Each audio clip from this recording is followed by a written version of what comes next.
ಕ್ಷುಲ್ಲಕ ಕಾರಣಕ್ಕೆ ಇಬ್ಬರು ಗೆಳೆಯರ ನಡುವೆ ನಡೆದ ಜಗಳ ಕೊಲೆಯಲ್ಲಿ ಅಂತ್ಯಗೊಂಡ ಘಟನೆ ಬೆಂಗಳೂರಿನಲ್ಲಿ ನಡೆದಿದೆ.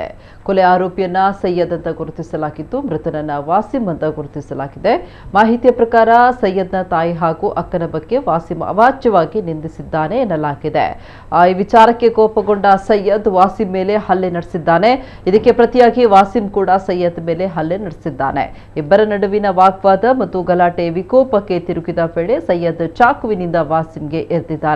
ಗಂಭೀರವಾಗಿ ಗಾಯಗೊಂಡ ವಾಸಿಂನನ್ನ ಆರೋಪಿ ಸೈಯದ್ ತಾನೇ ಆಸ್ಪತ್ರೆಗೆ ಕರೆದೊಯ್ದಿದ್ದಾನೆ. ಆದರೆ ಚಿಕಿತ್ಸೆ ಫಲಕಾರಿಯಾಗದೆ ವಾಸಿಂ ಮೃತಪಟ್ಟಿದ್ದಾನೆ ಅಂತ ತಿಳಿದು ಬಂದಿದೆ.